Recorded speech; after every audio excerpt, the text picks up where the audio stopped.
고린도후서 8장 1절부터 7절까지를 보겠습니다. 고린도후서 8장 1절부터 7절입니다. 형제들아, 하나님께서 마게도냐 교회들에게 주신 은혜를 우리가 너희에게 알게 하노니 환난의 많은 시련 가운데서 저희 넘치는 기쁨과 극한 가난이 저희로 풍성한 연보를 넘치도록 하게 하였느니라. 내가 증거하노니 저희가 힘대로 할 뿐 아니라 힘에 지나도록 자원하여 이 은혜와 성도 섬기는 일에 참여함에 대하여 우리에게 간절히 구하니 우리의 바라던 것뿐 아니라 저희가 먼저 자신을 주께 드리고 또 하나님 뜻을 쫓아 우리에게 주었도다. 이러므로 우리가 디도를 권하여 너희 가운데서 시작하였은즉 이 은혜를 그대로 성취케 하라 하였노라. 오직 너희는 믿음과 말과 지식과 모든 간절함과 우리를 사랑하는 이 모든 일에 풍성한 것 같이 이 은혜에도 풍성하게 할지니라. 우리가 7장을 보면 고린도후서 7장에서 사도 바울이 고린도 교회 교인들을 꾸중한 것들이 다 저들에게 용납이 되어 고린도 교회 교인들이 회개하고 걱정을 하고 열심을 내서 그 꾸중한 것들에 대하여 회복하고 고치고 사도 바울 앞에 그 신앙의 정당한 자리에 돌아온 것을 우리가 확인했었습니다. 그래서 그러한 저들의 회심과 하나님의 뜻과 기뻐하심으로 돌아오는 그 정당한 깨우침, 그런 것들이 근거가 되어서 비로소 무슨 요구를 하느냐 하면 헌금을 하라 하는 얘기가 이제 오늘 나옵니다.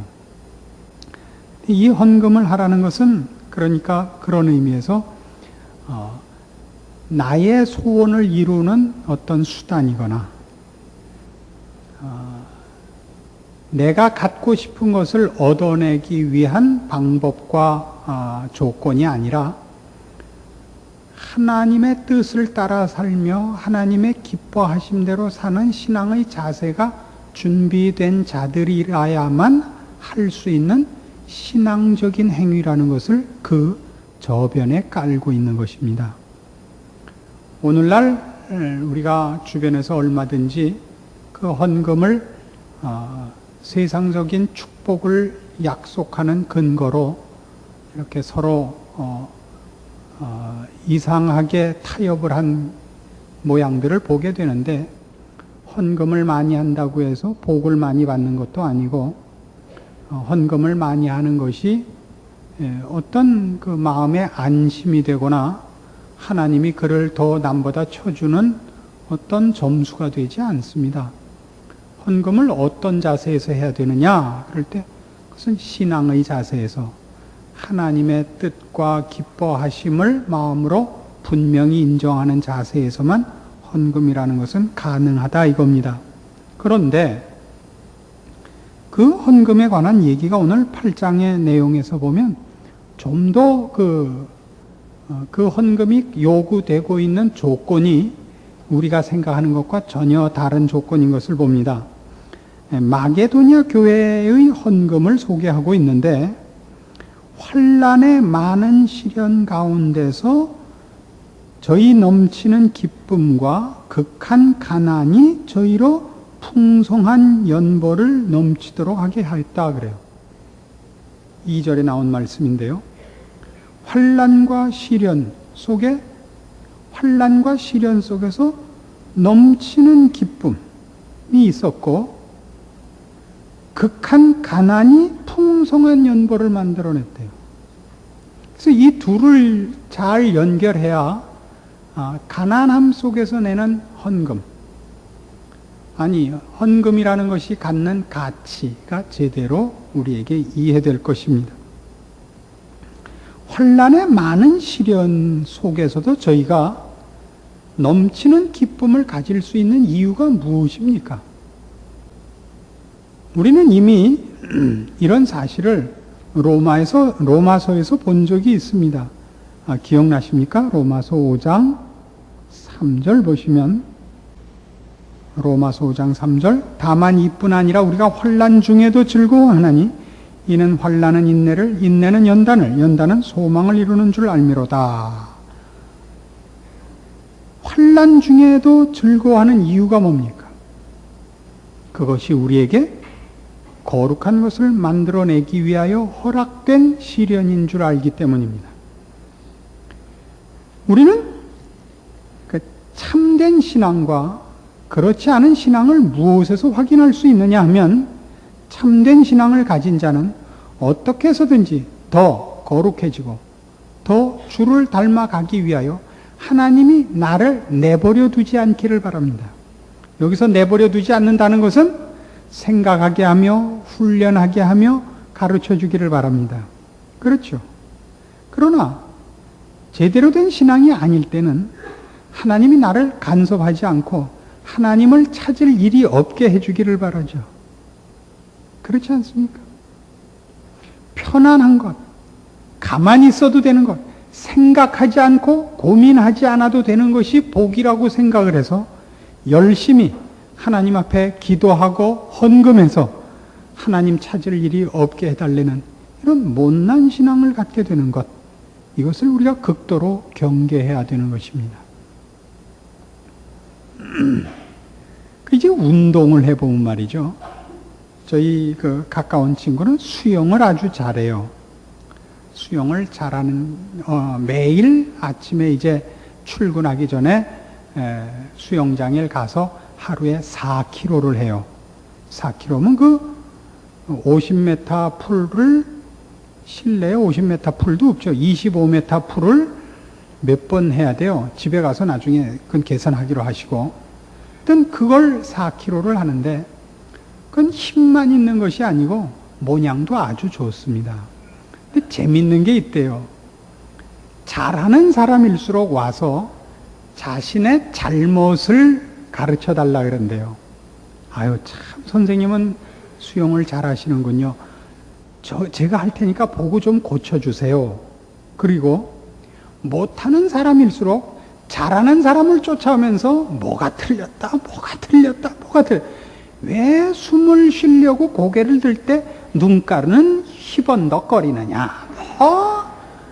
무슨 새끼손가락과 그 다음 손가락의 사이하고 네 번째 손가락과 세 번째 손가락 사이가 틀린다. 무슨 이런 못하는 사람일수록 와서 뭐라고 가르치려고 들고, 잘하는 사람일수록 내가 뭐가 틀렸습니까? 뭘 고쳐야 됩니까? 이렇게 묻는다 말입니다. 아시겠습니까? 그래서 이 사람이 실력이 있는지 없는지 척 보면 아는 겁니다. 그래서 신앙도 마찬가지예요. 우리의 인생 속에서 하나님이 나를, 내 속에서 더러운 것을 뽑아내며 세상을 향하여 갖고 있는 어떤 남아있는 뿌리들을 뽑아주기를 바라서 하나님이 나를 정말 정금같이 나오도록 불 속에 넣고 또 망치로 두들기고, 이걸 기뻐할 줄 아는 것, 그것이 신앙의 정당한 자세입니다. 물론 힘들죠. 고통스럽습니다. 그러나 그 고통은 우리에게 비극이 아니요, 처절한 것이 아니요, 그것은 더 큰 영광을 향하여 나가는 최후의 관문을 뚫는 어떤 어려움일 뿐인 것입니다.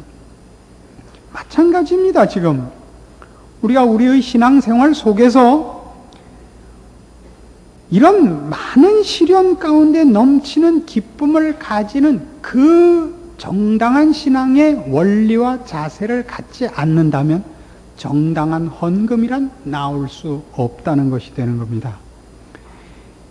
내가 편안한 것이 복이요, 힘든 것은 내가 뭘 잘못했기 때문이라거나 하나님이 내 편이 아니기 때문이라거나 이런 식으로 오해를 하는 자라면, 헌금을 많이 내면 하나님이 좋아하시고 조금 내면 싫어하시고, 많이 내면 그만큼 하나님이 잘해주시고 안 내면 하나님이 벌 주시고, 이런 식의 생각을 갖고 있는 자의 헌금은 하나님에겐 전혀 의미가 없는 헌금입니다.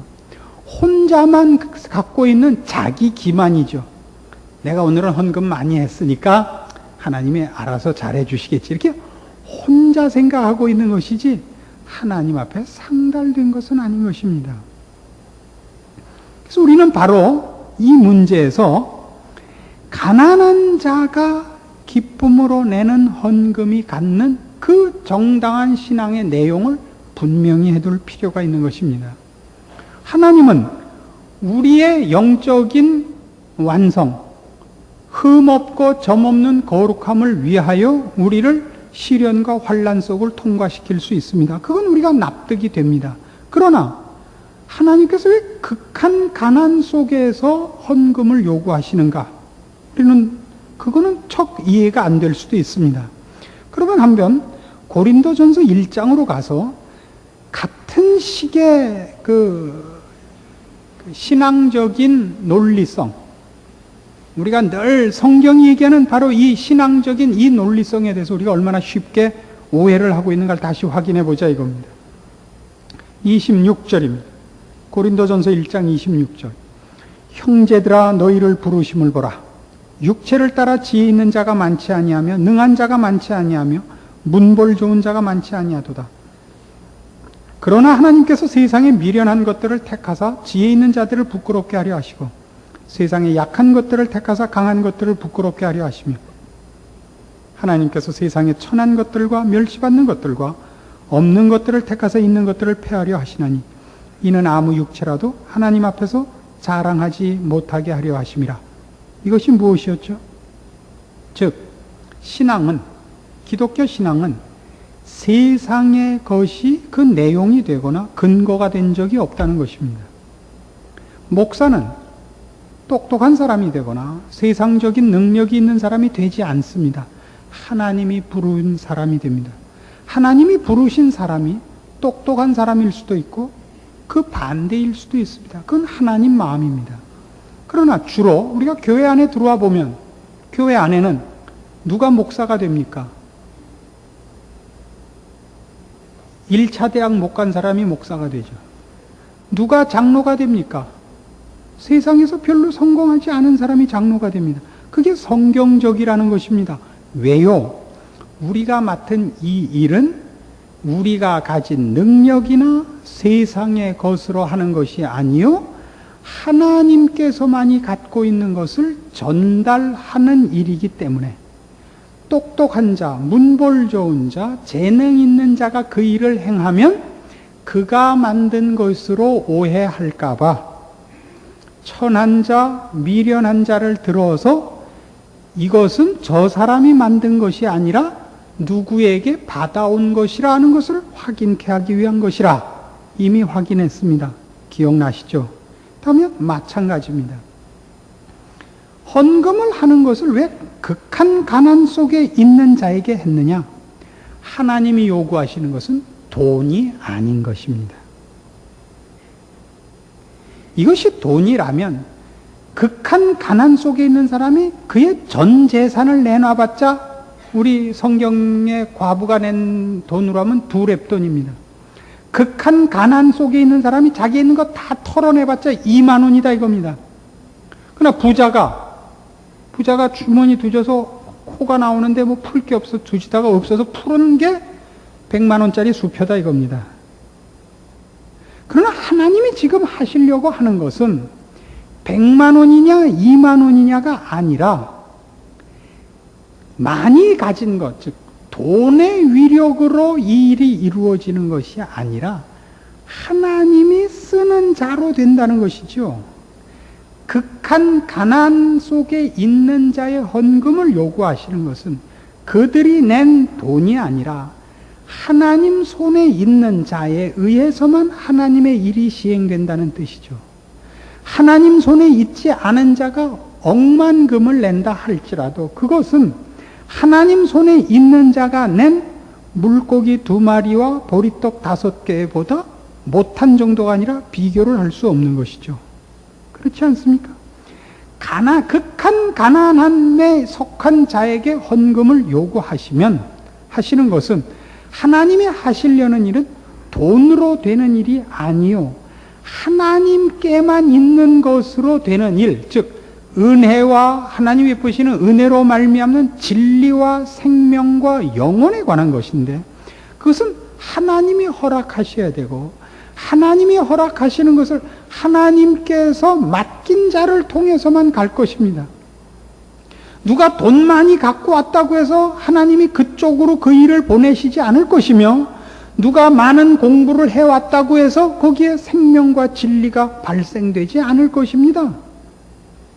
그래서 헌금을 여기서 지금 극한 가난 속에 있는 마게도냐 교회 교인들에게 헌금이 요구되고 있고, 저들이 기꺼이 헌금을 내는 것은 헌금에 초점이 있는 것이 아니라 하나님이 쓰는 자만이 하나님의 일을 할 수 있고, 하나님이 쓰는 자만이 하나님이 갖고 있는 일이 통과돼서 나오는 것이지, 많으냐, 똑똑하냐, 재능이 있느냐는 생명과 진리와 영생의 문제에서 아무런 관계가 없는 것임을 분명히 하자 이겁니다.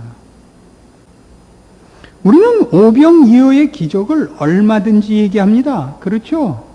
그러나 실제로는 보리떡 5개와 물고기 2마리보다는 그래도 5 추럭은 있어야 되지 않겠느냐, 이것이 우리가 보통 생각하는 것입니다.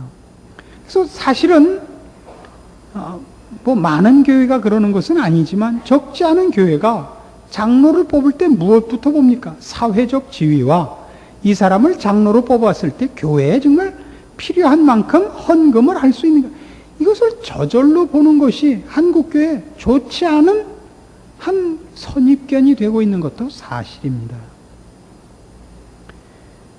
우리 많은 봉사 부서가 있습니다. 위원장이, 장로님들이 위원장을 맡으시고 부서마다 부장이 있습니다. 안수 집사님들이 보통 부장을 맡으시는데, 부장이 되면 해야 하는 일이 뭐냐? 그러면 보통 돈 내는 일이 되어 있단 말입니다. 아닙니다. 그거 하라고 부장시키지 않았습니다. 극한 가난 속에서 낸 헌금이 얼마나 됐겠습니까? 그러나 하나님은 바로 그것, 환난의 많은 시련 가운데서 기쁨을 누릴 수 있는 자, 즉 세상의 것을 소유하거나 세상에서의 자기 위치를 확보하는 것이 우리의 자랑이 아니요 하나님의 기뻐하심을 따라 변화돼가고 새 사람이 돼가고 그리스도의 성품을 닮아가는 것을 위하여 하나님이 시키시는 모든 시련의 과정을 기쁨으로 달려가 주를 닮아감을 기뻐하는 자들로만 하나님은 일을 하시겠다 이겁니다. 그들이 내놓는 돈은 액수가 극한 가난 속에 내놓은 액수라고 표현된 것 같이 보잘것없다 할지라도 그것은 생명 있는 것이요, 그래서 산을 옮기는 것이요, 한 알에 썩는 밀알로 30배, 60배, 100배의 열매가 맺는 것일지언정 세상이 꺼내놓는 하나님과 상관이 없고 하나님이 쓰지 않는 것은 액수가 아무리 크고 아무리 잘났다 할지라도 사람들은 그를 대접할지 몰라도 거기에는 생명도 은혜도 진리도 구원도 하나님의 영광도 없는 것입니다. 이걸 우리는 놓치지 않아야 됩니다. 사사기 14장에 가보십시오. 이 문제에 관한은 구약이 아주 좀 묘한 어떤 예화가 이미 나와 있습니다. 구약 성경 386페이지 사사기 14장 5절입니다. 삼손의 이야기인데 이 내용 속에 오늘 이 가난한 자를 통한 헌금이 갖는 아주 큰 의미가 거기 이해하기 좋게 나옵니다. 사사기 14장 5절 삼손이 그 부모와 함께 딥나에 내려가서 딥나의 포도원에 이른즉 어린 사자가 그를 맞아 소리 지르는지라. 삼손이 여호와의 신에게 크게 감동되어 손에 아무것도 없어도 그 사자를 염소 새끼를 찢음같이 찢었으나 그는 그 행한 일을 부모에게도 고하지 아니하였고 그가 내려가서 그 여자와 말하며 그를 기뻐하였더라. 얼마 후에 삼손이 그 여자를 취하려고 다시 가더니 돌이켜 그 사자의 죽음을 본즉 사자의 몸에 벌떼와 꿀이 있는지라. 손으로 그 꿀을 취하여 행하며 먹고 그 부모에게 이르러 그들에게 그것을 들여서 먹게 하였으나 그 꿀을 사자의 몸에서 취하였다고는 고하지 아니하였더라. 삼손의 아비가 여자에게로 내려가며 삼손이 거기서 잔치를 배설하였으니 소녀는 이렇게 행하는 풍속이 있음이더라. 무리가 삼손을 보고 30명을 데려다가 동물을 삼아 그와 함께 하게 한지라. 삼손이 그들에게 이르되 이제 내가 너희에게 수수께끼를 하리니 잔치하는 7일 동안에 너희가 능히 그것을 풀어서 내게 고하면 내가 베옷 30벌과 겉옷 30벌을 너희에게 주리라. 그러나 그것을 능히 내게 고하지 못하면 너희가 내게 베옷 30벌과 겉옷 30벌을 줄지니라. 그들이 이르되 너는 수수께끼를 하여 우리로 듣게 하라. 삼손이 그들에게 이르되 먹는 자에게서 먹는 것이 나오고 강한 자에게서 단 것이 나왔느니라. 그들이 3일이 되도록 수수께끼를 풀지 못하였더라. 여기서 말한 먹는 자에게서 먹는 것이 나오고 강한 자에게서 단 것이 나왔다는 것은 그 사자가 죽었는데 거기에 벌들이 꿀을 쳐서 꿀이 나온 얘기를 이제 수수께끼화한 겁니다. 먹는 자에게서 먹는 것이 나왔다. 사자는 다른 생명을 죽여서 먹는 자입니다. 그러니까 원래 남의 생명을 탈취해서 자기가 먹어야 되는 자인데 그 사자에게서 먹을 것이 나와서 사자가 먹히는 것이 음식이 되었단 말이에요. 그리고 강한 자, 심판자예요. 사자가 나오면 그 앞에 모든 산천 초목이 떠는 거 아닙니까? 그 심판자요, 그 흉포한 그 공포의 대상이 에게서 단 것이 나왔다고요. 달콤한 것이. 그 포효가 아니라 공포의 울부짖음, 너를 잡아먹겠다는 그런 사형 선고가 아니라 상대방을 위로하고 정다히 말하는 단 것이 나왔다 이런 뜻입니다. 이것은 상징적으로는 예수 그리스도를 상징하고 있는 하나의 예화입니다. 이 사건 속에서는 그것을 삼손이 계획했거나 의도하고 있지 않았고 이해하고 있지 않습니다만 이 사건은 묘하게도 예수 그리스도의 십자가 사건과 그 내용상에서는 정확히 일치합니다. 왜요? 예수님은 마땅히 우리를 심판하셔야 옳습니다. 우리를 심판하실 그 권세와 지위와 그 위엄을 가지고 계신 분입니다. 우리를 지으신 하나님이요. 우리는 그 앞에 벌받아 마땅한 죄인이었습니다. 그러나 주님은 우리를 심판하는 대신에 우리를 살리기 위하여 우리를 대신하여 죽으사 우리가 요한복음 6장에서 읽는 바와 같이 그는 우리를 위한 영적 양식이 되었습니다. 내 살을 먹고 내 피를 마시는 자라야 영생하리랍니다. 그렇죠? 그래서 우리는 이 사건을 통해서 무엇을 배우느냐 하면 지금 제가 얘기한 이 얘기에 대해서 혹시 너무 견강부회를 하는 것이 아니냐? 견강부회가 뭐냐? 하여간 그런 게 있어요. 그런 어려운 말이 있습니다. 아주 견강부회다 이렇게 하는 분을 위해서 보세요. 고린도후서 8장으로 다시 돌아와 보시면 9절 바로 지금 인용한 사사기 14장 얘기를 신약에서 이렇게 한마디로 딱 잘라서 정확히 그 내용을 설파한 게 있습니다. 9절 우리 주 예수 그리스도의 은혜를 너희가 알거니와 부요하신 자로서 너희를 위하여 가난하게 되심은 그의 가난함을 인하여 너희로 부요케 하려 하심이니라. 이게 바로 그 얘기입니다. 여기서 가난하게 되시고 부요하시고 이렇게만 표현이 되니까 언뜻 그 그림이 안 그려지시겠습니다만 아까 삼손이 수수께끼로 그 내용을 삼은 사자의 죽음과 거기서 얻은 꿀을 대입해 보시면 주님께서 마땅히 우리를 심판하셔야 할 사실상 심판주이신데 우리를 심판하시는 대신 우리를 살리기 위하여 자신이 죽은 것을 생각해 보십시오. 물론 삼손이 행한 일에서는 사자가 일부러 죽은 것이 아니라 삼손이 사자를 죽인 것이지만 그런 문제까지 결부시키지 마시고 내용에 있어서 삼키는 자가 음식이 된, 그렇죠? 하나님이 우리를 심판해야 오르심에도 불구하고 그가 우리를 위하여 영의 양식이 된 이 사건으로 여기 들어와 있단 말입니다. 그래서 우리는 뭘 배우느냐 하면 헌금 얘기가 뭐 이렇게 복잡할 수가 없죠. 그냥 많이 내세요. 많이 내면 복 받습니다. 이러면 얼마나 쉬워요. 근데 왜 이렇게 따지는 거예요 도대체가?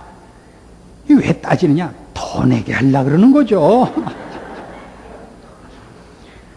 이 설교 듣고 안 내면 그 다음엔 도망갈 데가 없거든요. 잘 보세요. 그건 농담이에요. 더 내게 하려는 건 아니에요. 더 내게 하려는 게 아니고 더 신자답게 하려고 그러는 거예요. 그게 그 얘기지만 그치만 다르잖아요. 그거는 헌금을 더 내게 하려고 하는 건 도둑놈이지만 신앙인이 되게 하려는 거는 그건 훌륭한 거라고요. 결과는 같지만 그렇지만 의미와 그 헌금을 내는 자의 신앙 자세와 하나님 앞에서의 평가는 전혀 다른 것입니다. 그렇죠? 그래서 보세요.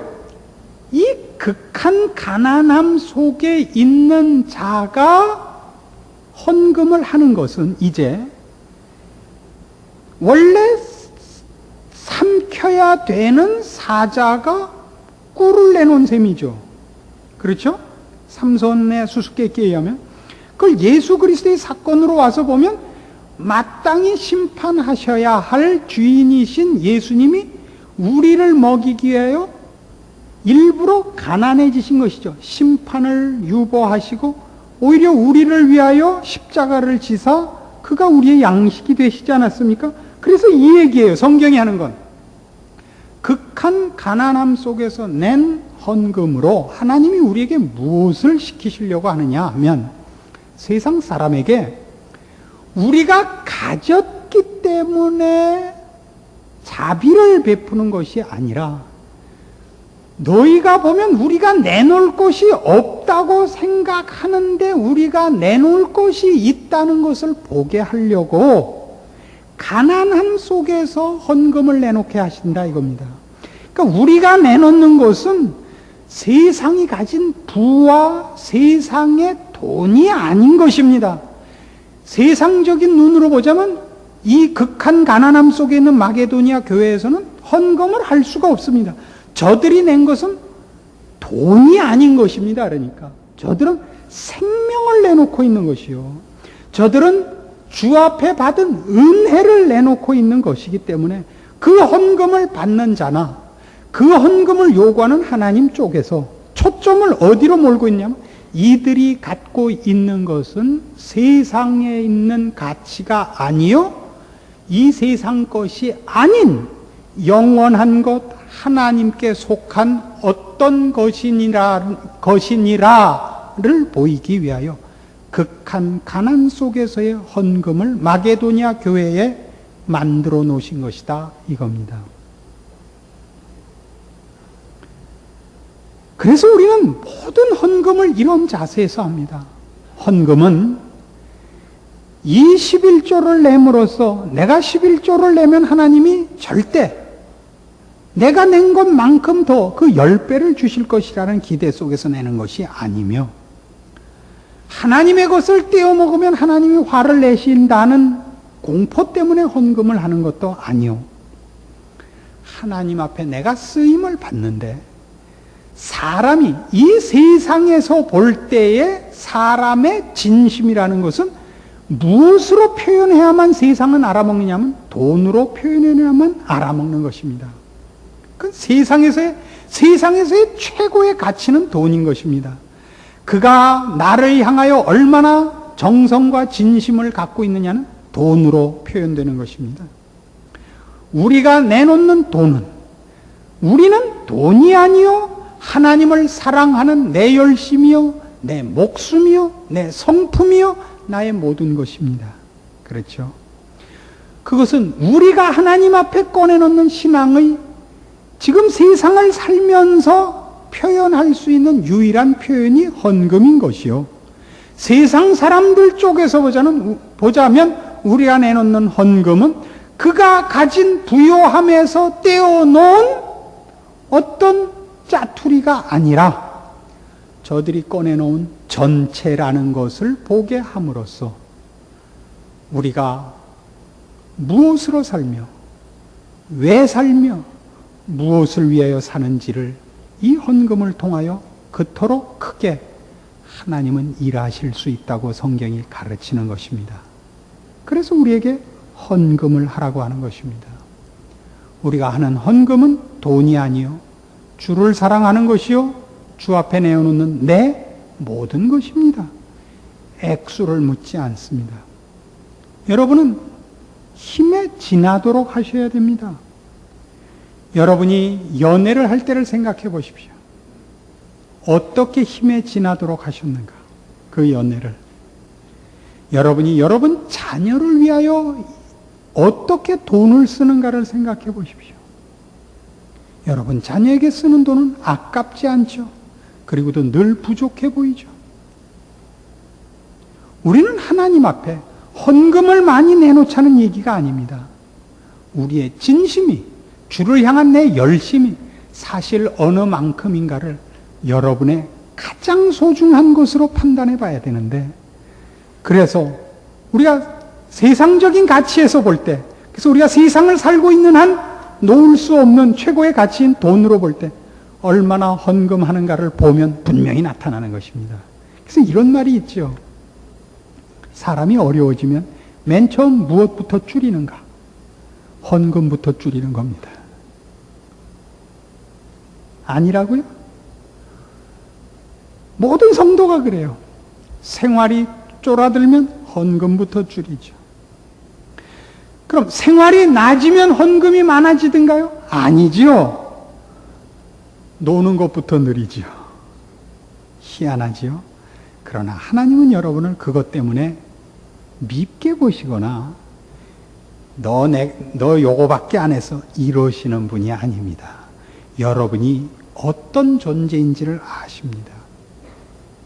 여러분이 즐겁게 살고 여러분을 위하여 돈 다 쓴다고 해서 하나님이 여러분을 어떻게 가다가 홀가닥 넘어져라 이러시는 분이 아닙니다. 잘 놀다 와라. 잘 놀다 와라. 재미있게 놀아라. 재미있게 놀고. 너는 기억하고 있지 않아도 나는 너를 놓지 않는다. 너 가서 참 즐겁게 살고. 믿지 않는 사람들이 100만 원 갖고 논 거 너는 10만 원 갖고 200만 원어치 즐기고 와라. 그런 하나님입니다. 헌금을 놓고 하나님의 마음을 시험하거나 헌금을 놓고 하나님이 나를 뭐라고 그러실까? 이렇게 생각하는 것은 다 사랑이 무엇인지 신앙이 무엇인지 모르는 소치요. 지금 우리 주변에서 다 그것으로 하나님을 사기도 했다가 하나님과 흥정을 했다가 하기도 했다가 한 후유증으로 생겨난 나쁜 편견들입니다. 오직 우리가 드리는 헌금은 우리 자신을 바치는 것이요 힘써 주를 사랑하는 하나의 모습이며, 혹 여러분이 인색했거나 혹 여러분이 하나님의 것을 마땅히 해야 할 헌금을 하지 않았다고 할지라도 하나님이 웃습니다. 왜요? 저는 죄송합니다. 여러분 앞에서 지갑을 꺼내서 저는 어떤 면에서는 고집스러운 좀 무슨 결벽증이 있어서 책을 무슨 똑바로 꽂아야 된다든가 하는 식으로 지갑이 늘 이렇게 꽂혀 있습니다. 제 지갑. 이게 어느 날 이렇게 꽂혀 있죠. 그럼 누가 꺼낸 거죠? 제가 그러죠. 야, 누가 돈을 꺼내 갔으면 지갑이나 똑바로 꽂아 놓지. 그러면 아들놈이 저기서 킥킥킥 웃어요. 지가 갖고 간 거죠. 어느 날 또 그래요. 그래서 내가, 야, 지갑을 그렇게 똑바로 꽂으라도 또 거꾸로 꽂았냐 그러면 안 갖고 갔을 땐 이게 아버지 난 안 했어요. 그래요. 그럼 마누라죠, 이번엔. 그래서 여러분 어떻게 해요? 저놈의 새끼 아버지 주머니에서 돈 꺼내고 안 그래요. 야, 그래 너 꺼내가 잘 먹고 잘 살아라. 맛있는 거 사 먹어라. 맛있는 거 사. 그 나이에 꺼내가요. 제가 그랬는데 내 아들이 왜 안 그러겠어요? 그거 갖고 저거 내가 언젠간 자를 거야. 저거 내가 언젠가 그래서 여기다가 덫을 준비해. 그래서 그 암호를 모르고 그 단추를 누르지 않고 손을 넣으면 손가락이 잘려. 이러는 아버지 보셨어요? 헌금 이런 거 갖고 하나님과 나의 관계를 그런 정도를 갖고 불안해하고 무서워하고 하나님을 여러분의 마음으로 헤아리지 마십시오. 그러나 오늘 우리가 확인해 본 바와 같이 헌금이란 건 귀한, 우리에게는 큰 특권인 것입니다. 우리가 가진 것이 무엇이며 우리가 얼마나 부유한 자인가를 보이는 것이요, 그것을 통하여 우리는 우리가 스스로 세상 사람들을 구원하기 위하여 심판권을 유보하고 우리를 살리기 위하여 십자가를 지신 예수 그리스도의 뒤를 쫓는 것이 된다는 걸 잊지 않아야 됩니다. 헌금이란 그런 것들인 것입니다. 헌금은 그래서 돈이 모여서 사용되는 일반 자선단체에서 돈이 쓰이는 것과는 다르게 쓰입니다. 희한하게도 헌금이 쓰이는 곳에는 오병이어의 기적이 있습니다. 그래서 여러분, 기왕 이렇게 얘기가 나와서 부탁인데 헌금을 열심히 그리고 많이 해주시기를 바랍니다. 왜요? 우리가 맡은 일이기 때문입니다. 우리가 맡은 일 때문이에요. 저희 교회도 많은 도움의 요청이 있고 정말 주님이 말씀하신 대로 정말 추수할 때가 되었습니다. 추수할 일꾼이 없고 추수할 어떤 때는 손길이 너무 없습니다. 여러분은 여러분이 할 헌금, 여러분이 할 책임을 다했다, 이렇게 생각하시면 안 됩니다. 주님은 자기의 책임을 위하여 십자가를 지시지 않고 우리를 위하여 목숨을 바치는 자리까지 갔고 우리에게 그것을 요구하고 있습니다. 우리는 힘써 내 자식을 살리기 위하여 불 속에 뛰어들듯, 내 부모를 위하여 강물에 뛰어들듯, 주님이 나를 위하여 골고다 십자가에